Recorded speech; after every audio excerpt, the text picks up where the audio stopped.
जब भारत आजाद हुआ। आजाद कब हुआ था हमारा भारत? 15 अगस्त 1947 है ना? उसको खोल दे बेटा, कुछ नहीं होगा, खोल उसको। आपको और तेरे को ऑक्सीजन नहीं मिलेगा। 15 अगस्त 1947 को भारत आजाद हुआ। स्वतंत्र भारत के प्रथम कानून मंत्री कौन थे जानते हो? स्वतंत्र भारत के प्रथम कानून मंत्री, ये फोटो रखे हो, इसमें से कौन हो सकते हैं? हाँ, भारत रत्न बाबा साहेब डॉक्टर स्वतंत्र भारत के प्रथम कानून मंत्री थे। उन्होंने अपने जीवन में बहुत संघर्ष झेला, इसको तो जानते हो। इन संघर्षों को देख करके उनके अंदर वो भावना आई कि बेटा के समान बेटी को भी अधिकार। समझ रहे हो? ध्यान देना इन बातों को। प्रथम व्यक्ति था जिसने तुम्हारे अधिकार की बात किया था। इसने कहा कि अगर संसद में ऐसा कानून नहीं बनता है जो बेटियों को बेटा के समान अधिकार मिले, तो मैं अपने कानून मंत्री के पद से इस्तीफा दे दूंगा। तो उस समय के तत्कालीन लोगों ने क्या कहा जानते हो? ये तो शास्त्रों के प्रतिकूल है, ये तो ग्रंथों के उल्टा है, बेटी को कैसे अधिकार देंगे? समझ रहे हो?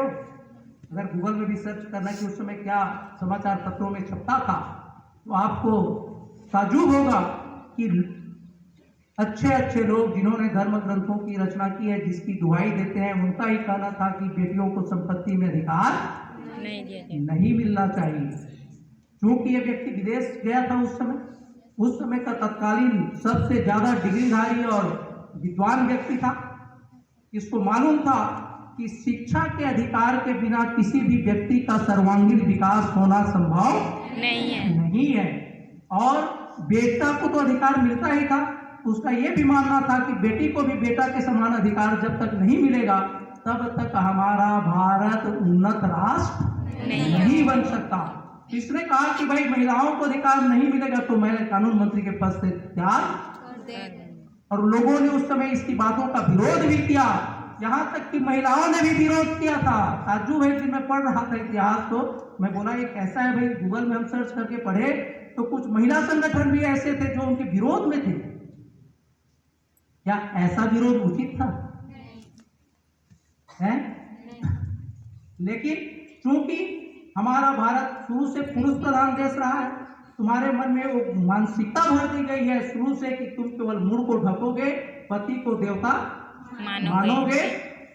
बड़ा ताज्जुब होता है कि मुझे शर्म आती है कि पति भगवान हो सकता है क्या? नहीं। अरे हो सकता है क्या? नहीं। कैसे पति भगवान हो सकता है क्या? पति देवता हो सकता है क्या? जब तुम लोग और आगे बढ़ोगे ना बेटा और पढ़ोगे तो तुमको लगेगा ये फालतू लोग देवता नहीं, हम फालतू लोग देवता नहीं है। देवता तो कोई एक ही होगा, ईश्वर। आज ये मैडम लोग कमा रहे हैं, पहले तुम लोग देखे हो और थोड़ा बताऊंगा कि बेटी शादी होकर के ससुराल जाती है, पति उसका छोड़ दिया, बेटी कहाँ जाएगी?